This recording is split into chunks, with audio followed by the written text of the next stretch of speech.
Assalamualaikum warahmatullahi wabarakatuh. Waalaikumsalam warahmatullahi wabarakatuh.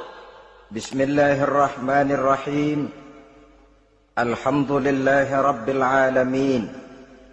Wassalatu wassalamu ala ashrafil mursalin wa ala alihi wa ashabihil mujahidin at-tahirin, amma ba'du.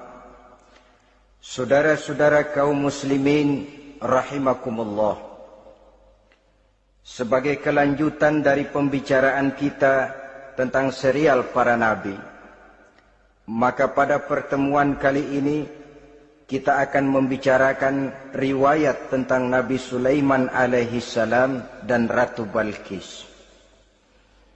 Nabi Sulaiman adalah putra dari Nabi Daud alaihi salam, yang Nabi Daud ini merupakan keturunan yang ke-12 dari Nabi Yakub.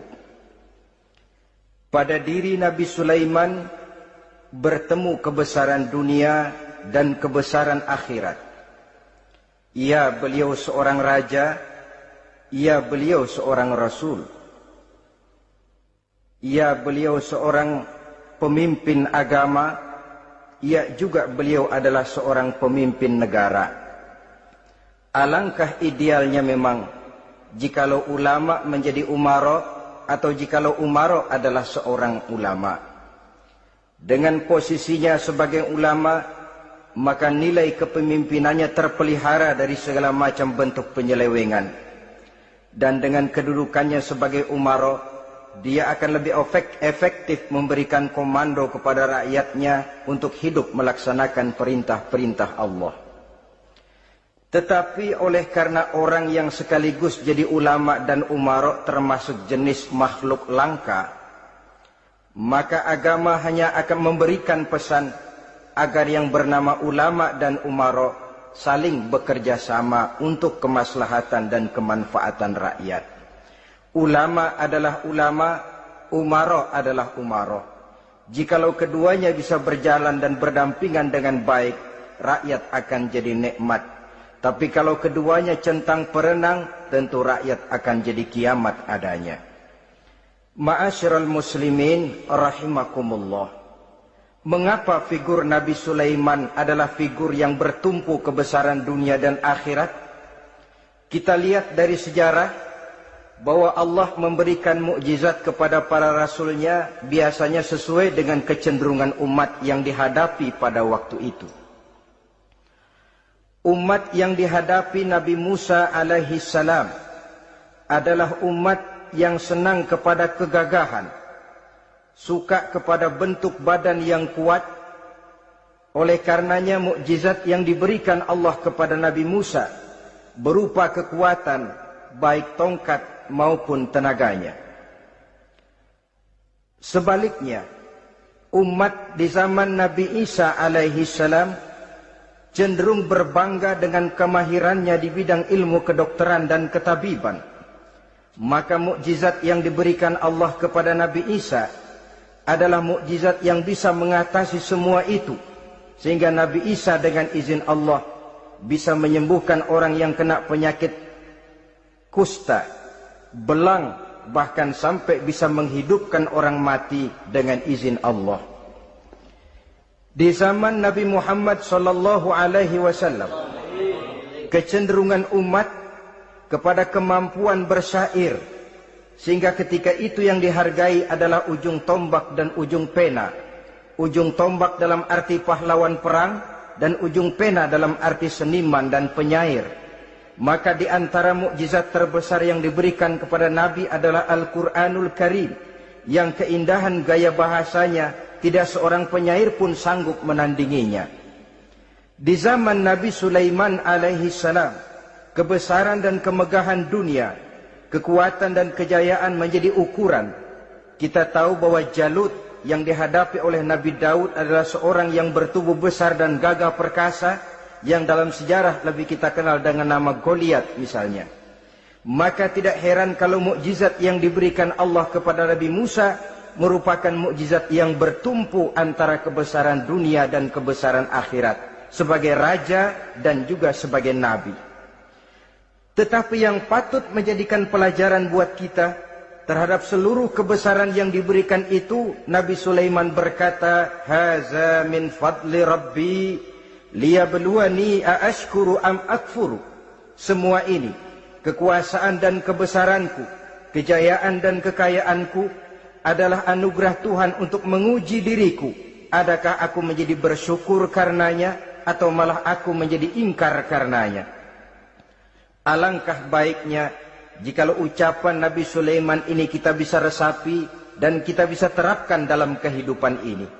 Seorang pedagang yang berhasil berkatalah seperti perkataan Nabi Sulaiman. Seorang pejabat dengan kedudukan tinggi berkatalah seperti perkataannya Nabi Sulaiman. Seorang ulama dengan posisi sebagai pemimpin yang non formal berkatalah seperti perkataan Nabi Sulaiman. Seluruhnya berkata, "Haza min fadli Rabbi." Seluruhnya ini adalah karunia Allah untuk menguji diriku, adakah aku bersyukur atau aku menjadi ingkar karenanya. Inilah sekelumit tentang kebesaran Nabi Sulaiman alaihi salam. Pada usia 13 tahun, beliau sudah mewarisi kerajaan ayahnya Nabi Daud dengan meninggalnya Nabi Daud alaihi salam. Dan sejak itu keistimewaan Nabi Sulaiman alaihi salam sudah nampak dalam kehidupan. Beberapa keistimewaan bisa kita catat dari pribadi Nabi Sulaiman ini. Pertama, beliau cerdik, cerdas dan bijaksana, dan tentu saja harus begitu. Kalau Rasul goblok, mana ada umat yang mau ikut. Tetapi kecerdikan dan kecerdasan serta sifat bijaksana ini nampak dari beberapa kisah yang pernah dihadapinya. Pertama, di saat beliau berumur 11 tahun, ketika itu yang menjadi raja adalah ayahnya Nabi Daud, datang mengadu seorang petani bahwa sawah ladangnya, tanaman-tanaman yang ditanamnya habis dimakan oleh binatang ternak dari tetangga di sebelahnya. Maka ia mengajukan usul agar binatang ternak yang memakan tanam-tanamannya itu diberikan saja kepadanya. Nabi Daud meluluskan permintaan petani ini, tapi Nabi Sulaiman berkata, "Ayah, maafkan saya. Kalau boleh saya mengajukan usul, jangan seluruh binatang ternak gembala itu diberikan kepada petani. Akan lebih baik kalau binatang ternak yang memakan tanam-tanamannya itu diberikan kepada si petani selama 1 tahun. Apabila ia berkembang biak, beranak, hasil susunya seluruhnya selama 1 tahun itu boleh dimanfaatkan oleh petani tadi. Dengan demikian saya rasakan ini merupakan satu yang lebih adil ketimbang yang tadi itu." Keputusan Nabi Sulaiman ini diterima baik oleh ayahnya, oleh si petani dan oleh si gembala tadi. Pada usia 11 tahun, ia sudah menunjukkan kecerdikan, kecerdasan, dan sifat yang bijaksana. Contoh yang kedua, ada 2 orang ibu yang pada saat akan bekerja di ladang, masing-masing meletakkan bayinya di satu tempat, lalu keduanya pun asyik pergi bekerja. Sedang kedua ibu itu bekerja dengan asyiknya, datanglah seekor serigala menerkam salah seorang anak bayi tadi, dan kemudian dibawanya. Tinggallah anak bayi seorang. Ketika kedua ibu tadi kembali ke tempat dia meletakkan anaknya, maka keduanya lalu berebut anak yang satu itu. Jadi kasus berebut bayi rupanya memang sudah ada dari dulunya. Yang satu berkata itu anaknya, yang lain mengakui itu pun juga anaknya. Akhirnya keduanya mengadu kepada Nabi Sulaiman. Masing-masing ngotot, tidak ada yang mau mengalah. Akhirnya kata Nabi Sulaiman, "Kalau kamu berdua tidak ada yang mau mengalah, sudahlah begini saja. Berikan bayi itu kepada saya, akan saya belah 2 supaya adil. Masing-masing kamu bawa sarang sepotong." Ibu yang seorang berbinar matanya, kelihatannya gembira dengan keputusan itu. "Saya setuju Nabi Sulaiman, ini keputusan yang sangat adil. Betul, belah 2 saja bayi itu." Tapi ibu yang seorang malah berurai air matanya, membasahi pipinya. Ya Sulaiman, daripada Tuhan belah dua anak itu, biarlah berikan saja kepada ibu yang mengaku tadi itu. Tidak sampai hati saya melihat anak yang begini ini harus menjadi korban. Biarlah dia diasuh oleh ibu yang mengakuinya tadi, asal dia tetap hidup. Nabi Sulaiman tersenyum, lalu berkata kepada ibu yang berurai air mata tadi, ambillah anak ini bu, karena ia memang benar anak ibu. Sebab sekejam-kejamnya hati seorang ibu tidak akan sampai melihat anaknya dibelah dua. Adapun engkau ibu yang gembira, engkau sesungguhnya ibu yang kurang ajar. Cuma sekedar ngaku-ngaku, buktinya anak mau dibelah dua, kamu setuju. Ibu macam apa kamu anak dibelah dua setuju? Akhirnya ibu yang satu itu menerima hukuman yang setimpal karena mengakui sesuatu yang bukan haknya. Di sini kita lihat kebijaksanaan yang dimiliki oleh Nabi Sulaiman alaihi salam. Bukti yang ketiga, pada waktu beliau mengadakan jihad fi sabilillah, beliau mengadakan mobilisasi dana. Tidak cuma manusia, binatang seluruhnya ikut memberikan sumbangan. Ketika datang gajah, gajah nyumbang kerbau. Datang kerbau, kerbau nyumbang kambing. Datang kambing, kambing nyumbang ayam. Datang ayam nyumbang burung. Datang burung nyumbang balang. Datang balang nyumbang semut. Gajah yang nyumbang kerbau ngelihat balang nyumbang semut ketawa. Hei semut, balang, Nabi Sulaiman kamu berikan semut untuk apa kayak gitu kecilnya? Lihatin dong saya nyumbang kebo, kata gajah. Nabi Sulaiman tersenyum seraya bersabda, al-hadiyatu biqadril muhdi. Pemberian itu memang sesuai dengan kemampuan orang yang memberi. Kalau gajah nyumbang kerbau itu wajar saja. Gajah besar sumbangannya pun besar. Sebaliknya kalau balang nyumbang semut itu juga memang pantas. Balang kecil sumbangannya pun kecil. Yang tidak wajar kalau ada balang mau nyumbang kerbau, ada gajah nyumbang semut. Di sini kelihatan watak yang bijaksana dari Nabi Sulaiman alaihi salam. Ini merupakan ciri keistimewaannya. Setiap rasul dibekali dengan sifat ini yang namanya sifat fatonah.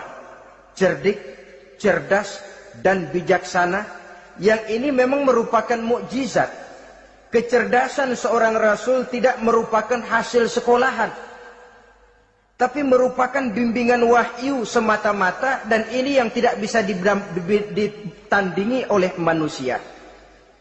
Jadi jangan lalu ngambil dalih Rasul aja nggak sekolah pinter, lalu ikut nggak sekolah, ya goblok terus. Itu khususiat kok. Sifat yang namanya fatona itu merupakan bimbingan daripada wahyu. Adapun manusia, jikalau dia mau cerdik, jikalau dia mau cerdas, jikalau dia mau bijaksana, dia harus belajar. Ya lewat bangku sekolah, ya lewat teman bergaul, ya lewat bertanya kepada orang-orang pandai, atau autodidak. Dengan hidup banyak membaca dari kehidupan ini. Dengan demikian nilai kecerdikan, kecerdasan dan kebijaksanaannya akan bisa meningkat adanya. Ini keistimewaan pertama. Keistimewaan yang kedua, Nabi Sulaiman diberikan kekuasaan oleh Allah sehingga bisa menguasai angin, jin, bahkan juga mengerti segala macam bahasa binatang. Menguasai angin, beliau bisa menundukkan angin ribut dan memerintahkannya angin itu. Dalam surah Al-Anbiya ayat 81 kita temukan, wali Sulaiman ar-riha asifatan tajri bi amrihi ilal ardil lati barakna fiha. Dan bagi Sulaiman, ia mampu menundukkan angin ribut yang bertiup menurut perintahnya ke permukaan bumi yang kami berkahi di dalamnya. Menguasai angin, barangkali istilah sekarangnya, memahami betul meteorologi. Itu sebabnya mukjizat hanya diberikan kepada Rasul. Orang yang jiwanya sudah stabil. Coba kalau potongan kita diberikan keistimewaan bisa ngatur angin, Saban Sari main angin. Nggak boleh ada orang kita keselin. Kesel sama orang, undang angin, hantam saja. Maka mukjizat semacam ini hanya diberikan kepada orang yang jiwanya sudah stabil. Ada satu cerita, namanya juga cerita, tapi kebenarannya mendekati. Seorang wali di tanah Jawa, sholat Jumat di Masjidil Haram di Mekah itu. Namanya wali kalau di Jawa kan pakai belangkon. Dia sembahyang di Masjidil Haram. Ini ada orang Arab usil, tumben ngelihat belangkon. Ini apa di tengah masjid? Dia tepak belangkon itu, miring di atas kepala. Begitu belangkonnya miring, tanah kayaknya ikut miring. Sehingga penduduk heran, ini apa tanah jadi miring begini? Lalu ada seorang wali juga yang alim dan mengerti, lihat-lihat di tengah Masjidil Haram ada belangkon miring di atas kepala. Jangan-jangan ini sebabnya ini. Dia samperin, dia dandanin lagi tuh belangkon rata, tanah kelihatannya kayak rata lagi. Keistimewaan seperti ini pun hanya diberikan kepada orang yang jiwanya memang sudah stabil. Coba kayak kita diberikan keistimewaan kayak begitu, main belangkon melulu. Saudara-saudara kaum muslimin rahimakumullah, juga bisa menguasai jin, memerintahkan jin, dan juga mengerti segala macam bahasa binatang. Kita bisa lihat dalam surah As-Saba ayat 12 misalnya. Demikian juga tentang mengerti bahasa binatang. Pada satu hari Nabi Sulaiman dan bala tentaranya lewat di satu lembah. Lembah itu kebetulan lembah semut. Ketika mereka lewat di lembah itu, Raja Semut lihat dari kejauhan, dia pidato kepada rakyatnya para semut itu. Apa katanya? Ya ayyuhan namlu dukhulu masakinakum la yahtimannakum Sulaiman wa junuduh wa hum la yash'urun.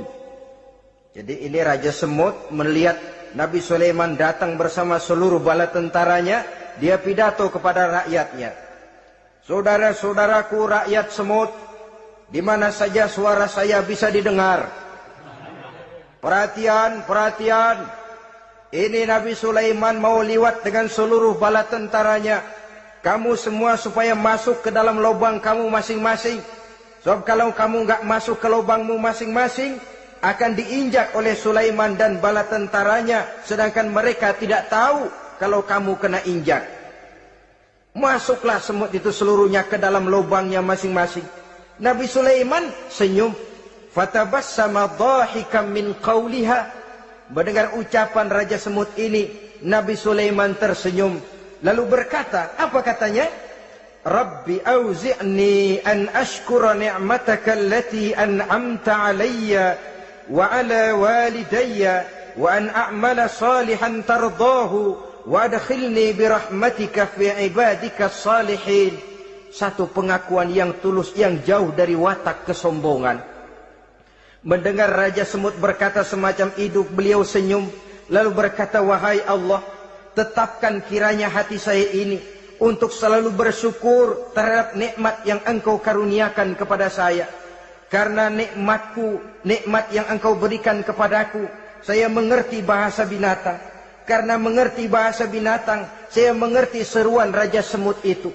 Tetapkan saya untuk selalu bersyukur ya Allah atas nikmat yang engkau berikan ini, atas nikmat yang engkau berikan kepada kedua orang tua saya, dan tetapkan saya untuk selalu melakukan amal soleh yang engkau ridhoi, dan masukkan saya ke dalam golongan hamba-hambamu yang soleh. Satu pengakuan yang tulus, yang jauh dari sifat kesombongan. Mungkin kalau sombong yang lahir, begitu dengar Nabi Sulaiman bahwa semut ngomong begitu, beliau akan berkata, iya masuk gede buruan. Tapi kan tidak. Malah beliau perintahkan bala tentaranya, pasukan berhenti. Ada apa Nabi Sulaiman? Di depan kita ada kerajaan semut. Mereka lagi kocar-kacir masuk ke sarangnya masing-masing. Tunggu sampai mereka masuk dan kita bisa lewat dengan aman tanpa harus menginjak-injak mereka. Bala tentaranya di stop dan berhenti.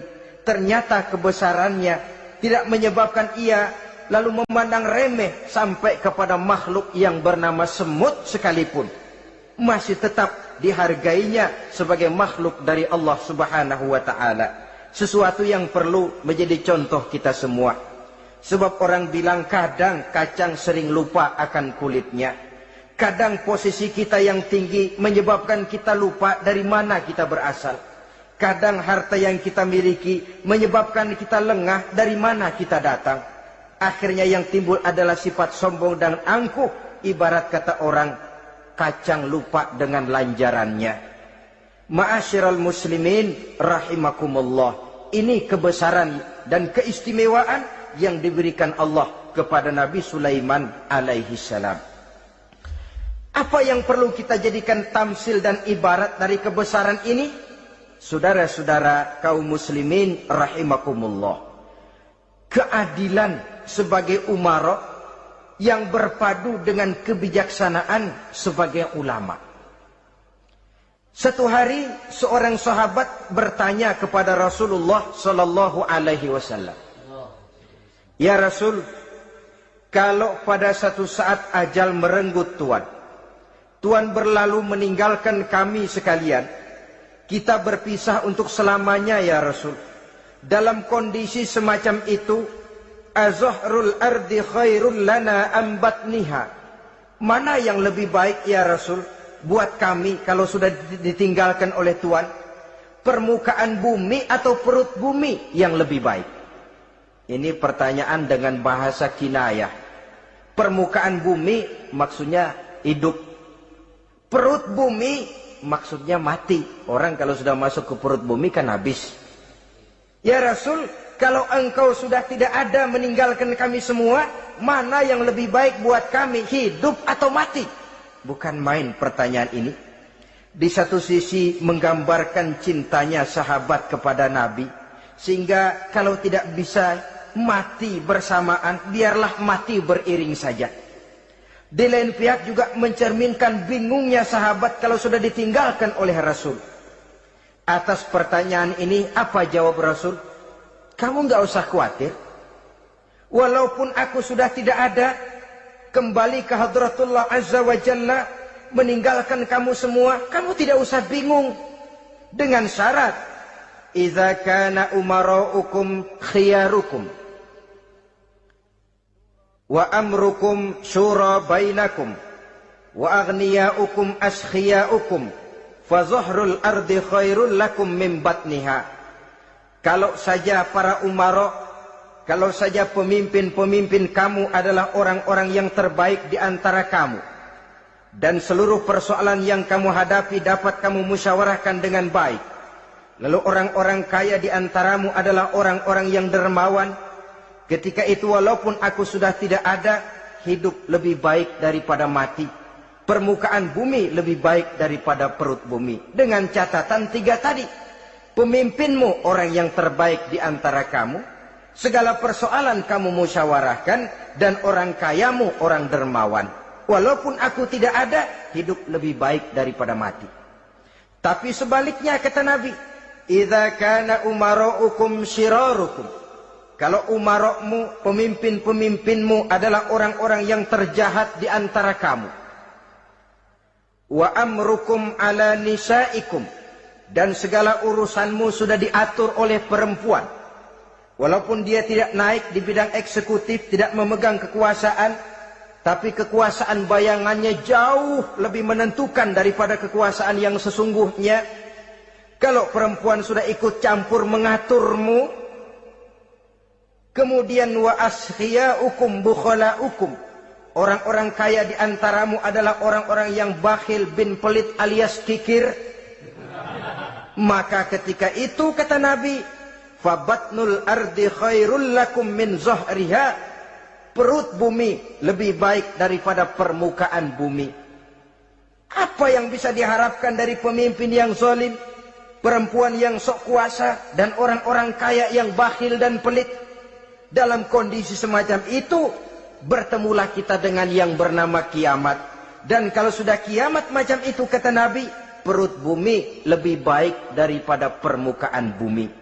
Maka yang kita perlukan sekarang adalah kerjasama antara ulama dengan umara. Ulama bukan umara, umara pun bukan ulama. Harus saling kerjasama dan jangan saling memperalat. Kerjasama menurut bidangnya masing-masing menjadi yang terbaik di bidangnya. Jangan sudah jadi kiai karena ingin berpartisipasi aktif lalu pindah jadi pemborong jembatan. Tidak sadar akan profesinya. Dan orang lalu tidak bisa berkata, apaan kiai mubalik bisanya cuma ngomong saja. Sekarang kan zaman pembangunan perlu karya nyata. Mana ada ustadz kiai mubalik bikin irigasi? Cuma pidato saja. Apa kemiskinan bisa diatasi dengan pidato? Ini juga orang tidak ngerti urusan. Wong Nabi saja ngajarin kok. Iza wusidal amru ila ghairi ahlihi fantaziris sa'ah. Yang kemudian diterjemahkan dalam manajemen modern, the right man on the right job. Bahwa persoalan harus diserahkan kepada orang yang memang ahlinya. Lah kalau kiai ngurus irigasi, apa nanti lurah mau ngajar fikih? Camatnya ngajar tafsir. Kacau jadinya. Makin ruwet jalur birokrasi, makin banyak orang meninggalkan profesi dan malah melaksanakan sesuatu yang bukan profesinya.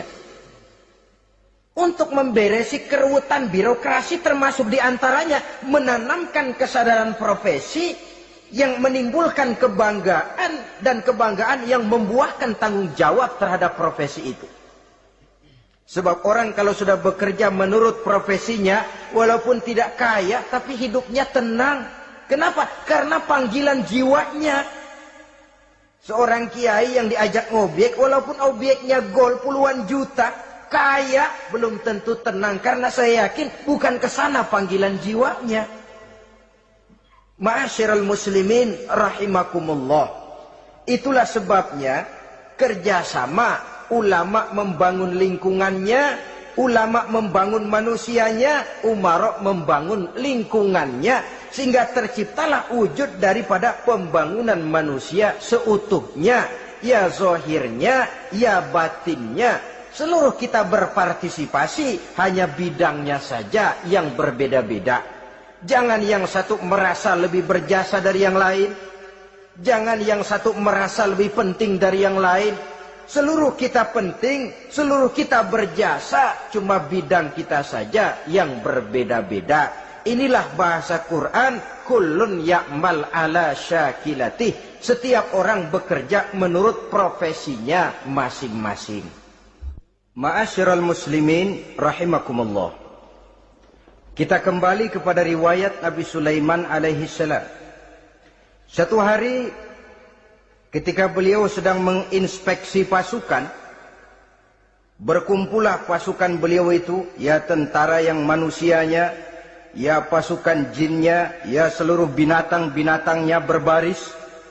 Beliau selaku inspektur upacara mengadakan inspeksi pasukan. Dari sekian pasukan-pasukan yang diperiksanya pada waktu itu, Nabi Sulaiman melihat tidak terdapat burung hudhud. Beliau bertanya-tanya, "Ma liya aral hudhuda am kana minal ghaibin?" Kemana burung hudhud? Orang lain pada kumpul, dia sendiri tidak ada. Awas kalau dia datang. Kalau dia tidak bisa memberikan alasan yang tepat kemana dia, akan saya berikan sanksi dan hukuman. Ini namanya pemimpin yang bertanggung jawab toh. Seorang pun dari yang dipimpinnya tidak ada, menjadi pertanyaan. Tidak lama kemudian datang burung hudhud. Begitu datang lalu memberikan laporan kepada Nabi Sulaiman. Kalau istilah sekarang, begitu dia sampai berdiri hormat, lapor, kata hudhud ini.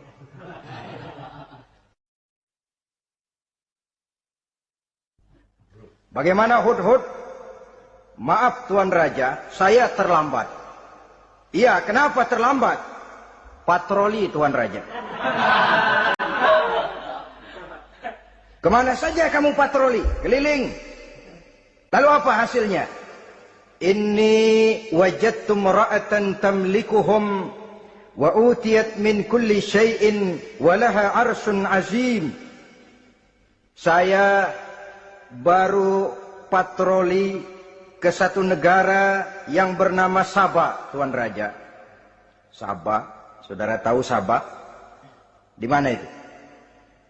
Dekat ibu kota Yaman sekarang. Di sana Tuan Raja, kata Hudhud ini, wajadtu mra'atan tamlikuhum. Yang jadi raja perempuan. Kalau Tuan raja besar, Tuan orang laki. Ayah Tuan raja besar, Nabi Daud, laki. Ini mah model Tuan Raja. Orangnya rajanya raja besar tapi perempuan. Tumben saya ngelihat ada raja perempuan. Kerajaannya begitu besar. Begitu. Iya. Lalu dia jadi raja bagaimana? Dia mewarisi kerajaan ayahnya Sri Baginda Raja Sarahil. Ketika ayahnya wafat, dia naik. Walaha arsun azim. Singgasananya besar, bagus, antik Tuan Raja. Terus bagaimana lagi? Wajadtuha wa qaumaha yasjuduna lisyamsi min dunillah. Yang jadi pikiran saya Tuan Raja, dengan kekuasaan yang besar, mereka itu seluruhnya, seluruh bala tentaranya dan kaumnya, yasjuduna lisyamsi. Mereka menyembah matahari, bukan menyembah Allah. Mendengar ini Nabi Sulaiman tergerak hatinya. Waktu mendengar rajanya perempuan, kekuasaannya besar, belum tergerak. Tapi ketika sampai kepada yasjuduna lisyamsi, mereka sujud kepada matahari, di situ pribadi seorang rasulnya tergerak. Siapa nama ratu itu? Namanya Ratu Balkis Tuan Raja. Begini Hudhud. Laporan kamu saya terima. Alasan kamu datang terlambat bisa dipertanggungjawabkan. Kamu tidak kena hukuman. Cuma begini saja Hudhud. Karena kamu yang laporan, kamu yang tahu lokasi negaranya, kamu yang harus melaksanakan tugas ini. Apa Tuan Raja? Izhab bi kitabi hadza fa'alqih ilaihim. Kamu berangkat lagi ke negeri Sabah, bawa surat saya, berikan kepada mereka. Thumma tawalla anhum. Kemudian kamu berpaling dari mereka, tapi jangan pulang. Fanzur madza yarji'un. Lihat apa reaksi mereka setelah menerima surat ini. Baik Tuan Raja, baik. Nabi Sulaiman menulis sepucuk surat kepada Ratu Balkis.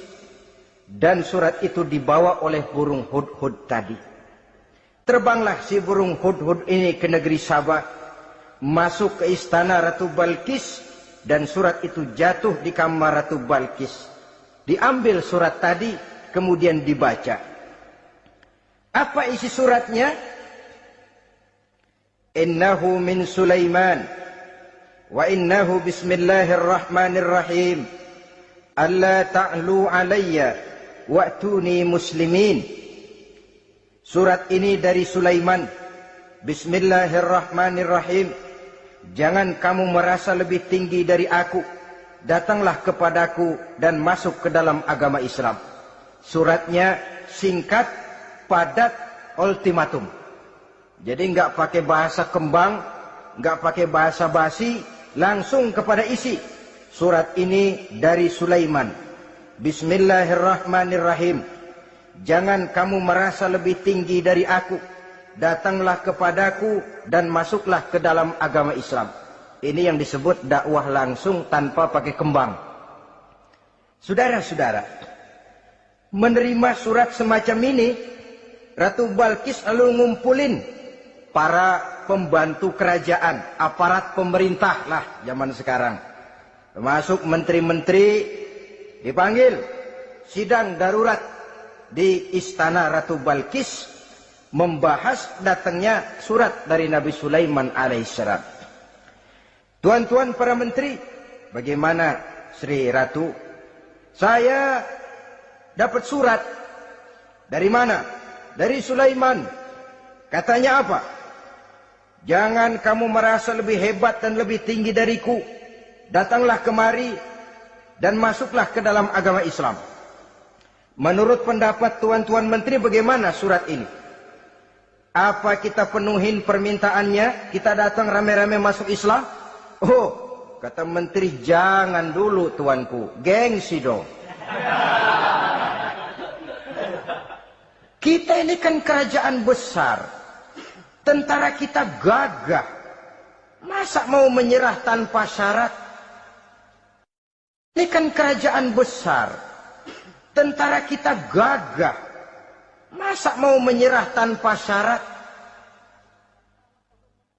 Soal nanti kita kalah atau menang itu soal lain, Tuan Perdana Menteri, Tuan Ratu. Tapi bahwa kita punya harga diri itu harus kita tunjukkan lebih dulu. Jadi menurut Tuan Menteri bagaimana? Kami sih nunggu komando Tuan Putri saja. Artinya kalau boleh perang saja. Cuma mau duluin takut dikira nyelongcong. Kami sih gimana komando Tuan Ratu saja. Tuan komandokan berangkat, kami segera berangkat. Terserah Tuan Putri, kami seluruhnya loyal, taat dan setia menunggu titah dari Sri Paduka Ratu.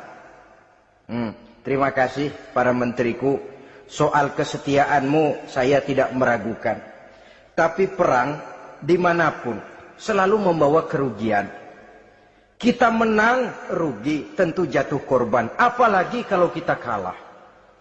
Dan raja-raja yang mengalahkan negeri-negeri lain selalu membawa kehinaan kepada negeri yang dikalahkannya. Jadi bagaimana? Sekarang begini saja. Kita ambil jalan tengah. Lalu diplomasi dulu. Diplomasi macam apa Tuan Ratu? Kita kirim utusan kepada Nabi Sulaiman. Dari sana nanti kita lihat reaksinya. Saya memang selama ini sudah dengar siapa itu Nabi Sulaiman. Katanya orang yang masih muda, masih bujangan, bijaksana, kekuasaannya besar, tentaranya hebat. Cuma kan baru berita, kita cek. Jadi diplomasi macam apa Tuan Ratu? Kita kirim utusan kepada Raja Sulaiman. Kita bawakan hadiah-hadiahnya. Yang mahal-mahal, mewah-mewah, menarik. Pokoknya yang terbaik di negeri kita, berikan kepadanya. Lihat reaksinya. Kalau dia tergiur dengan hadiah itu, dia raja. Bukan nabi. Tapi kalau dia menolak hadiah itu, dia memang nabi. Dan apa reaksi kita nanti tergantung sikap Nabi Sulaiman.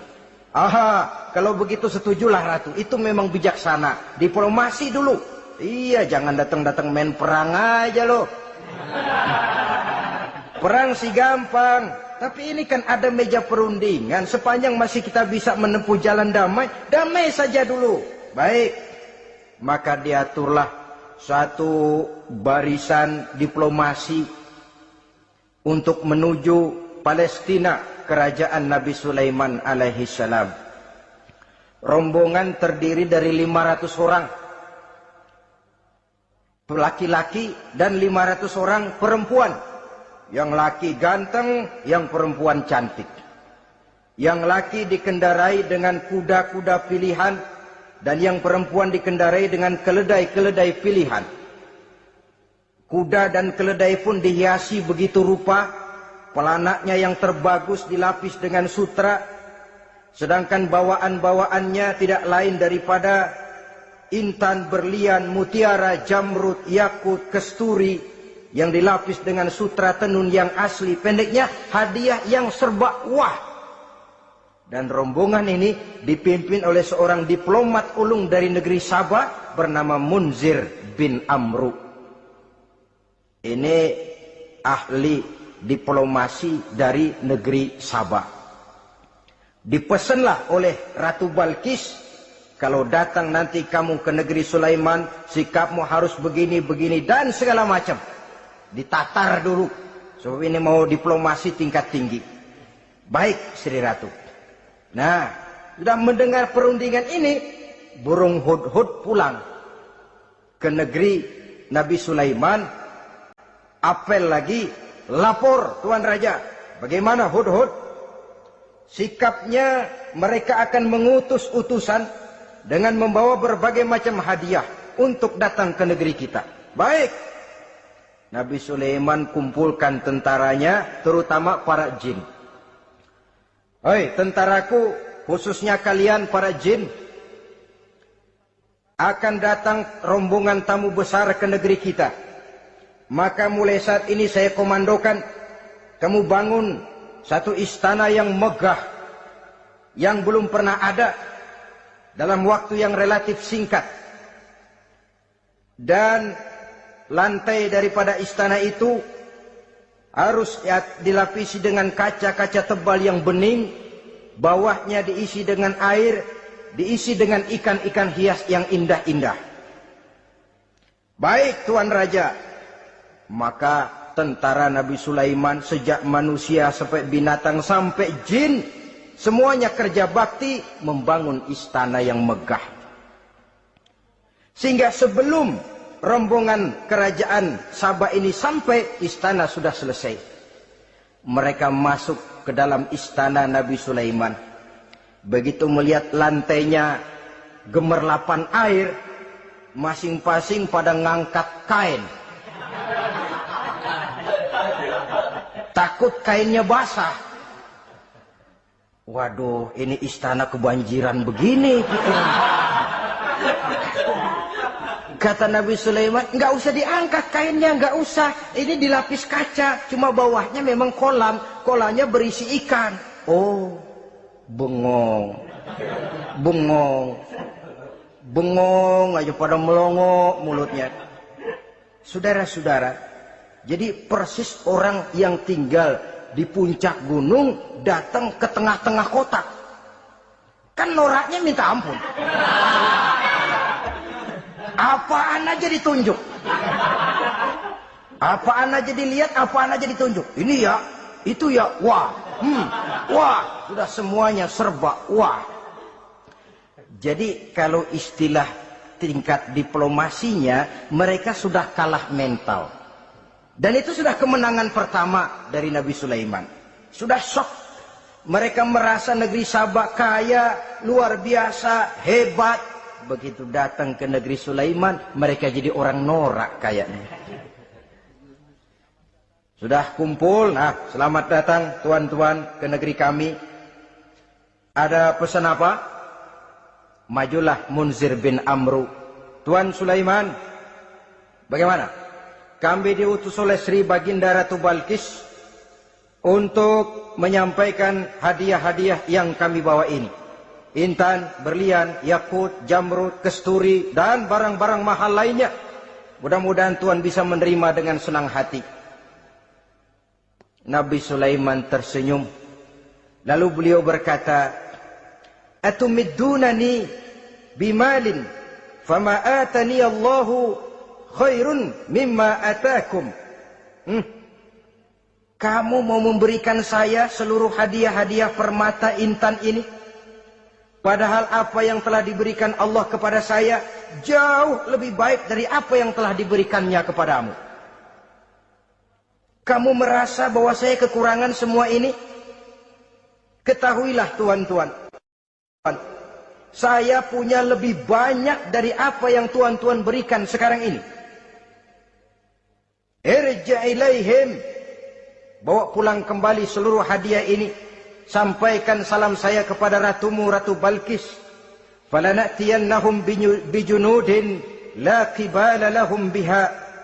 Kalau mereka tetap tidak mau datang menyatakan keislaman, kami yang akan datang ke sana dengan seluruh bala tentara kami yang mereka pasti tidak akan sanggup menghadapinya. Saudara bisa baca dalam surah An-Naml ayat 36. Saudara hadirin ma'asyiral muslimin rahimakumullah. Kalau orang sudah silau dengan yang namanya upeti, hadiah, harta, secara mental dia sudah jatuh.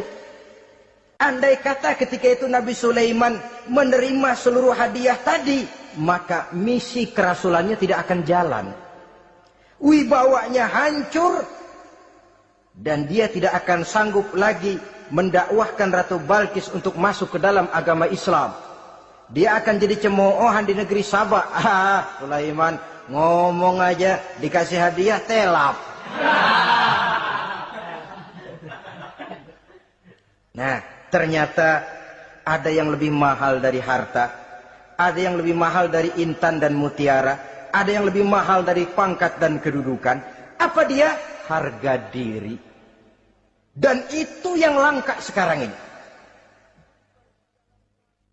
Lebih baik jalan kaki tapi kita bebas mendongakkan kepala kemanapun kita mau, daripada naik mobil empuk tapi mata nunduk saja nggak berani lihat ke atas. Kehilangan harga diri. Ulama yang kehilangan harga diri akan menyelewengkan ayat. Pejabat yang kehilangan harga diri akan melakukan segala macam penyelewengan dan lain sebagainya. Harga diri sesuatu yang mahal. Terutama di kota-kota besar, kota-kota yang menyandang gelar metropolitan, biasanya harga diri ini sudah tidak dihiraukan orang lagi. Cuma untuk uang yang relatif kecil, cuma untuk kedudukan yang temporer, orang tidak segan-segan mengorbankan sesuatu yang paling mahal yang bernama harga diri. Akhirnya suap merajalela, sogok menjadi-jadi, semir pun menjamur. Bahkan malah kadang-kadang jadi target. Sehingga ada pernah berita jabatan wakil gubernur katanya dikomersilkan. Siapa yang bisa memberikan sekian puluh juta dia akan naik. Ini kalau sudah begini ya salam. Orang itu kalau memperoleh satu jabatan karena mengeluarkan banyak uang, percayalah saudara, begitu dia naik ke jabatan itu, langkah pertama yang dia lakukan, bagaimana supaya uangnya bisa kembali. Bukan bagaimana bekerja sebaik-baiknya, bukan bagaimana mensejahterakan rakyat sebaik-baiknya, karena dia merasa naik jabatan banyak mengeluarkan uang. Setelah dia naik, gimana supaya pulang modal dulu, lebihnya kalau ada, baru bekerja buat rakyat, itu pun kalau nggak keburu pensiun. Kadang-kadang malah lebih celaka lagi, kalau sudah mau pensiun baru bikin pemutihan. Wah, saya baru rajin iktikaf di masjid, pergi haji. Kenapa? Udah pensiun. Tapi waktu masih aktif, tanda tangan masih laku, nota masih dihargai, kata belece masih berwibawa, lupa berbuat untuk hari depan dirinya sendiri, yaitu akhiratnya. Konon lagi untuk umat dan agamanya. Jadi untuk mengabdi, berbuat baik kepada umat, berkhidmat kepada agama, iktikaf di masjid, tuan-tuan, tak usahlah nunggu sampai pensiun. Manfaatkan posisi yang tuan-tuan punya sekarang ini untuk beribadah dengan sebaik-baiknya. Itu pun masih bersyukur, masih bisa mengadakan pemutihan daripada tidak sama sekali. Cuma alangkah akan lebih efektifnya lagi kalau itu diawali pada saat kita masih mempunyai posisi kunci. Ini reaksi Sulaiman, saudara-saudara, diberikan hadiah yang mahal. Atumidunani bimalin, kamu mau nyogok saya dengan hadiah ini? Yang diberikan Allah lebih hebat dari yang kau bawa sekarang ini. Apa yang saya cari? Oleh Allah saya telah diberikan sesuatu yang lebih besar dari yang kau bawa. Sudah, bawa pulang saja, sampaikan salam kepada ratumu. Kalau dia tetap ngotot tidak mau kemari, saya yang akan datang ke sana dengan seluruh bala tentara yang saya yakin sampean akan kewalahan ngadepinnya. Pulang, sampaikan salam saya, bawa seluruh hartamu. Diplomasi tahap pertama menang total. Utusan Raja Sabah sudah kalah mental, kalah juga fisik. Pulanglah mereka dengan membawa kembali seluruh hadiah yang mereka ingin sampaikan tadi. Bisa dibayangkan mentalnya itu. Ya. Sama juga kita sudah punya niat ingin memberikan, menyogok seseorang, tahu-tahu yang mau disogok nggak nerima, pulang kayaknya muka kan belipet. Sulit ketemu orang. Jadi perasaan kita orang pada ngetawain aja. Padahal orang mah nggak tahu persoalannya. Tapi sikap mental sendiri itu. Jadi memang saudara-saudara ini berkaitan. Walaupun yang mau nyogok banyak, kalau yang disogok nggak mau, nggak jadi.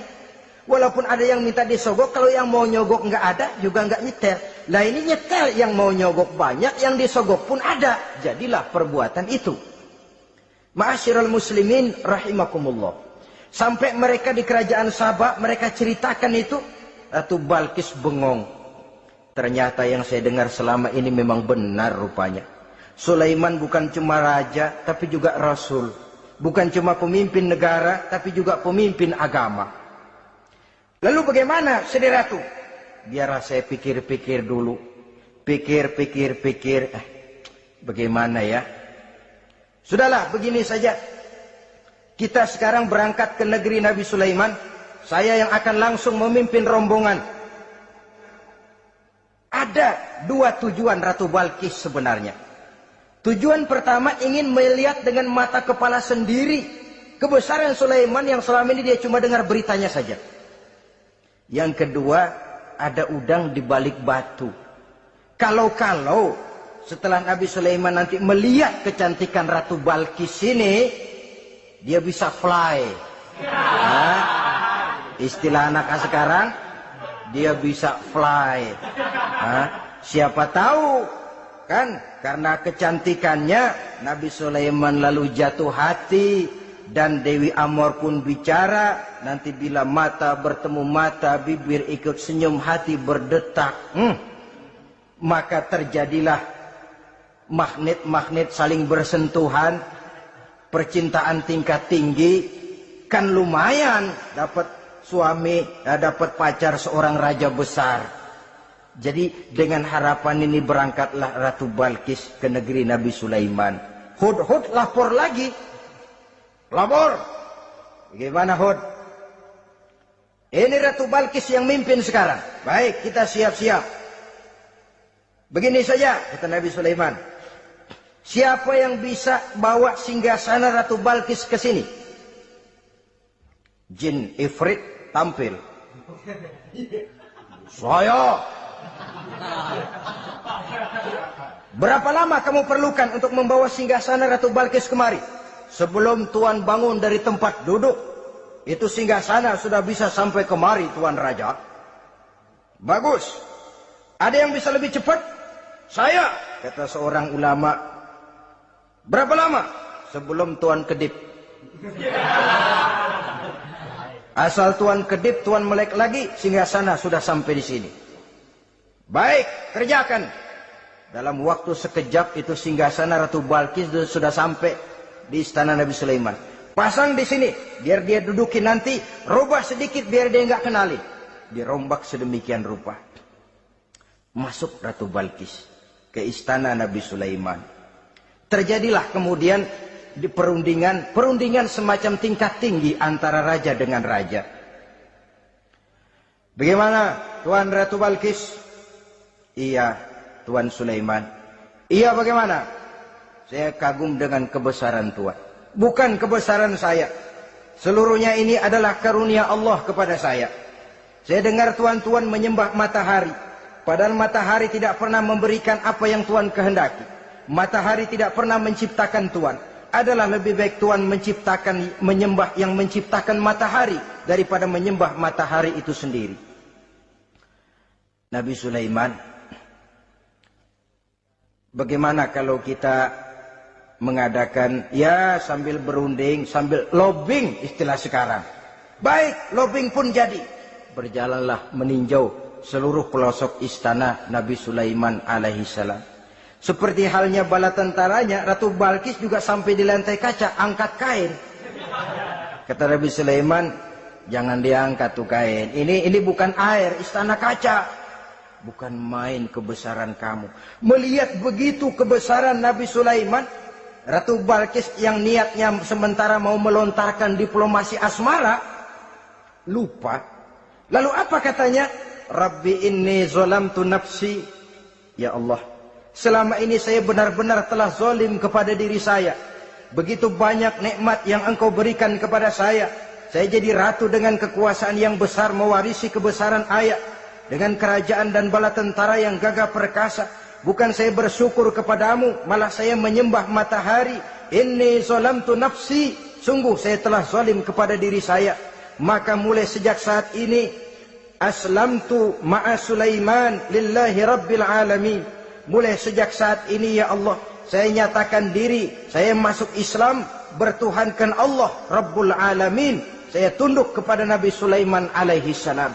Masuk Islam sebelum diplomasi asmaranya melayang, saudara-saudara. Sudah masuk Islam? Sudah. Nah, Ratu Balkis sekarang bagaimana? Ya Nabi Sulaiman, Kalau saya masuk Islam, apakah kerajaan saya akan tunduk dan diatur oleh kerajaan Tuhan? Tidak. Kamu persilakan pulang ke kerajaanmu. Atur negerimu menurut cara yang kamu mau, asal sesuai dengan perintah Allah. Saya bukan penjajah. Saya cuma mengajak kamu ke dalam Islam. Saya tidak ingin meluaskan wilayah saya. Asal kamu sudah masuk Islam, tugas sudah saya jalankan. Perkara kerajaanmu, kau pulang, kau atur, dan kau tetap jadi raja. Jangan merasa kalau sudah masuk Islam lalu kerajaanmu saya caplok. Islam bukan penjajah Ratu Balkis. Baiklah Nabi Sulaiman, saya tahu. Tapi untuk melanggengkan kerjasama antara kerajaan Sabak dengan kerajaan Tuhan, caranya bagaimana? Mulain ngojok-ngojok.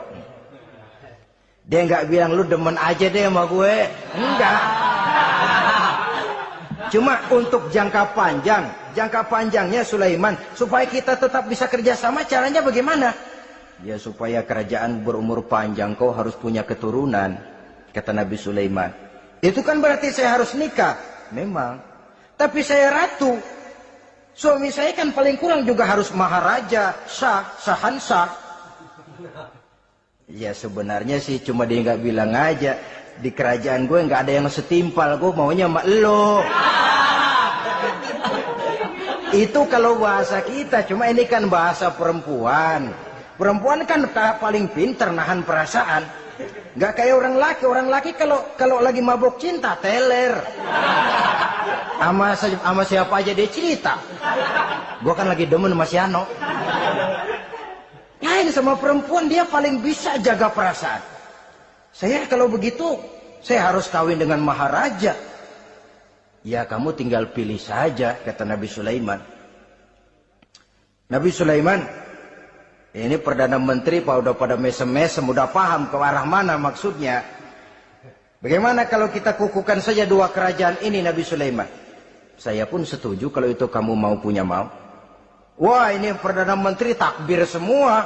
Allahu Akbar, Alhamdulillah, Alhamdulillah. Sampai akhirnya Nabi Sulaiman pun menikah dengan Ratu Balkis. Bergabunglah dua kerajaan besar itu. Saudara-saudara kaum muslimin rahimakumullah.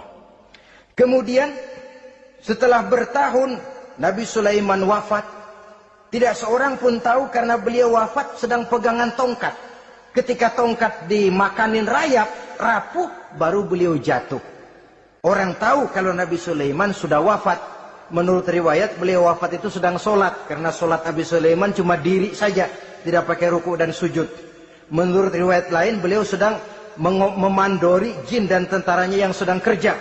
Begitulah wafat beliau, kita bisa baca dalam surah Saba ayat ke-14. Setelah beliau wafat, Palestina diserbu oleh Raja Bukhtanasor atau Raja Nebukadnezar. Seluruh kebesaran Sulaiman di bumi hanguskan, istananya dihancurkan, intan permata dan kekayaan beliau dirampok, dan tinggallah kebesaran Sulaiman cuma legenda saja. Yang kita kenal dengan istilah Haikal Sulaiman. Legenda, riwayat-riwayat yang sampai sekarang ini masih bisa kita telusuri kebenarannya. Saudara-saudara, inilah pertemuan yang singkat ini. Walaupun serba singkat, mudah-mudahan ada manfaatnya. Dengan kesimpulan, seluruh anugerah yang ada pada kita hakikatnya karunia Allah. Marilah kita menjadi orang yang pandai bersyukur atas anugerah itu. Terima kasih atas segala perhatian. Mohon maaf atas segala kekurangan. Usikum wa nafsi bitaqwallah. Wassalamualaikum warahmatullahi wabarakatuh.